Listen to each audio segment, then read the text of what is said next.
अपनी मैया से कहेगा तो मैया कहां कमाने जाएगी। इसकी पीड़ा को सिर्फ वही जान सकता है जिसके बाबुल गुजर चुके हों। हमने इस कष्ट को झेला है।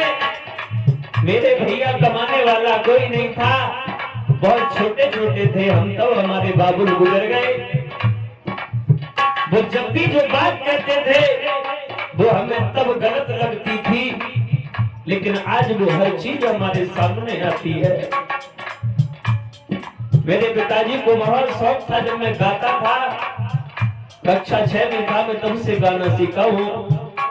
मेरे पिताजी जब कक्षा 6 का प्रोग्राम था, कन्हैया बनकर के मैंने गीत गाए तो दुख करके सुन रहे थे, उन्हें बहुत अच्छा लगा। फिर मुझे बाजा ला करके दिया, लेकिन तब तक मैं सीख पाता, उनके सामने व्यास मंच पर बैठ करके गा पाता, तब तक मेरे पिताजी गुजर गए।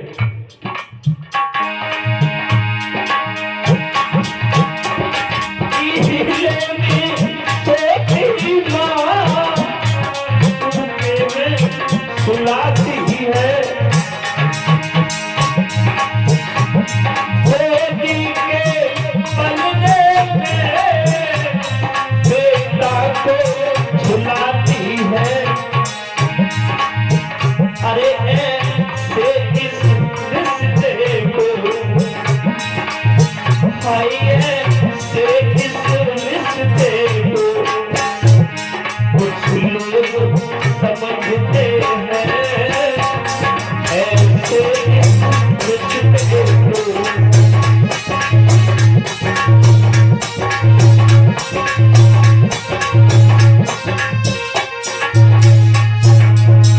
जिनके माँ बाप सामने जीवित होते हैं वो मोहब्बत नहीं करते हैं अपने माता पिता से, लेकिन मेरा तो यही कहना है कि सबसे ज्यादा अगर आप गंगा नहाने जा रहे हो मत जाओ, कहीं तीर्थ स्थान पर जा रहे हो मत जाओ, सबसे ज्यादा अपने माँ बाप की सेवा कर लो तो सारे तीर्थ धाम घर पर ही हो जाएंगे। कहीं भी जाने की जरूरत नहीं है। आप तीर्थ धाम कर रहे हो, माता पिता भूखे प्यासे घर में पड़े हुए हैं, तो वो तीर्थ करने से तुम्हारे कोई फायदा नहीं है। सबसे बड़े देवी देवता जो है वो हमारे माँ बाप हैं। अगर हमने अपने माँ बाप की सेवा को कर लिया तो समझ लो कि चारों धाम हमने घूम लिए।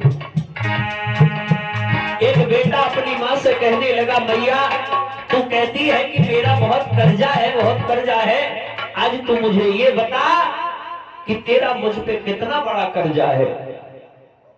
वो मैया कहने लगी, बेटा मेरा तुझ पे इतना कर्जा है कि एक जन्म नहीं बल्कि 7 जन्म में भी तू मेरा कर्जा नहीं चुका सकता। बेटा जिद करने लगा कि मैया मुझे तू ये बता दे कि तेरा कर्जा कितना है, मैं तेरा कर्जा आज ही निपटाऊंगा। मैया कहने लगी, बेटा अगर तू मेरा कर्जा निपटाना ही चाहता है तो एक रात तू मेरे पास में सो जा, मेरा कर्जा दूर हो जाएगा। बेटा कहने लगा, मैया तेरे पास एक रात सोने से मेरा कर्जा दूर हो जाएगा, फिर तो तू नहीं कहेगी कि मेरा कर्जा है। मैया कहने लगी, बेटा तू एक रात मेरे पास में सो जा तो मेरा कर्जा दूर हो जाएगा। भैया वही हुआ, मैया ने एक कमरे में 2 चारपाई डाली, एक चारपाई पे मैया सो गई और एक साथ चारपाई पे बेटा सो गया। जब पहली नींद लला को आई, सोई मैया ने आवाज लगाई है, लला सोई गो, मुझे प्यास लगी है, पानी लाई दे।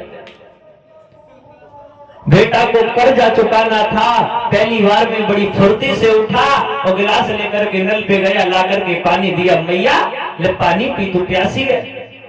मैया ने आधा गिलास पिया और आधा गिलास उसके बिस्तर पे लौट दिया। लड़का देख रहा है कि मैया ये क्या कर रही है, लेकिन कुछ कहा नहीं क्योंकि उसे तो कर्जा निपटाना था। दोबारा से लड़का फिर सो गया, आधी चारपाई पे आधी गीली हो गई। जब दोबारा से उसे नींद आई, फिर मैया ने आवाज दी है, बेटा मुझे प्यास लग रही है, पानी ला दे। अब बेटा उठा, लेकिन पहले जैसे नहीं उठा। उठ करके फिर नल पे गया, फिर पानी ला करके दिया। मैया ने आधा गिलास पिया, आधा गिलास फिर उसके बिस्तर पे लौट दिया। अब तो पूरा बिस्तर गीला हो गया। कोई बात नहीं, लड़का सोचने लगा कोई बात ना, जाओ कर जा दूर है जा चक्के से हुए जाए। तिवारा से जब लड़का सो गया 2-3 बजे का जब समय हुआ, मैया ने फिर आवाज दी, है लल्ला मुझे प्यास लग रही है, लेकिन पानी ला दे बेटा। और लड़का झुझलाता हुआ उठा और बोला खा के सोई, बड़ी ढुगासी है रही है, बेर बेर पानी पानी है, ऐसे ही सो जा चुपता सो के लिए। कोई बात नहीं, गिलास लेकर के फिर नल पे गया, ला करके फिर एक गिलास पानी दिया। मैया ने एक घूंटा पिया और पूरा पानी फिर उसके बिस्तर पे डाल दिया। अब लड़का क्रोध में आ गया, कहने लगा बढ़िया तुम पागल हो गई है? तूने मेरा सारा बिस्तर गीला कर दिया, अब मैं सोऊंगा गाय पे। मैया ने आगे बढ़कर के गाल पे एक तमाचा दिया और कहा लाला तेरी चारपाई एक रात गीली हुई है, इसी में परेशान हो गया। अरे मुझसे पूछ करके देख, मैंने 5-6 साल गीले में सो करके तुझे सोते में सुलाया, तू कर्जे की बात करता है। अरे मैया के कर्ज से तो भैया एक जन्म नहीं बल्कि 7 जन्म भी धर के हम आएंगे, तब भी इस मैयाओं के कर्ज से दूर नहीं हो पाएंगे।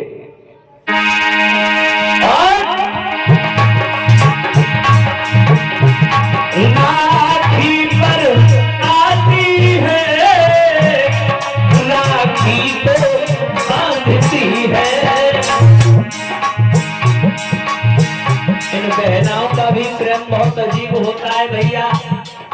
आपने देखा होगा छोटे छोटे जब बहन भाई आंगन में होते हैं तो कभी बहन भैया को मारती है, कभी भैया बहन को मारता है। हमारी भी 3 सिस्टर है, तीनों का विवाह हो गया, लेकिन उनके सामने तो हम बहुत छोटे थे, उनके बच्चे मेरे बराबर हो चुके हैं। लेकिन इन बहनों का बड़ा ही सुंदर प्रेम होता है। हम छोटे से थे, हमारी छोटी बहन का विवाह हुआ तो हम चूल्ही में बैठ के रो रहे, माई जी जा रही है। अरे जो बहन का विवाह होता है आंगन में एक दूसरे से खूब लड़ते हैं बहन भाई, लेकिन जब ये बहनें विदा होकर के जाती हैं भैया तो सबसे ज्यादा भाई रोता है, उसके अलावा कोई रोता नहीं है। अरे राखी पर आती है, राखी को बांधती है, मेरा अमर रहे भैया भगवान से कहती है। अरे ऐसे इस बंधन को, ऐसे इस बंधन को कुछ लोग समझते हैं, ऐसे इस बंधन को।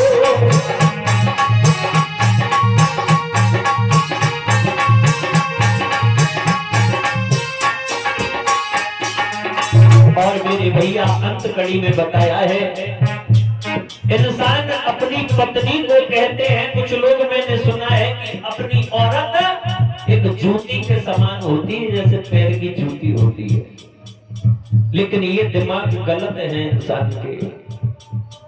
अरे जो स्त्री अपने घर को छोड़ करके तुम्हारे जीवन भर के लिए साथ आ रही है, उसे आप पैर की जूती बता रहे हो? अरे वो घर की लक्ष्मी हुआ करती है, अर्धांगिनी होती है, आधे हिस्से की मालिक हुआ करती है। तेरे साथ जो आती है सात वचन निभाती है, तेरे हर सुख दुख को अपना सा समझती है। ऐसे इस रिश्ते को मैंने देखा है, कुछ इंसान अपनी पत्नियों को जला करके मार देते हैं या जहर दे करके मार देते हैं। बारे बा इंसानों, इन पर इतना जुल्म ना करो, ये बड़ी गोली वाली होती है। ऐसे इस रिश्ते को कुछ लोग समझते हैं, ऐसे इस रिश्ते को।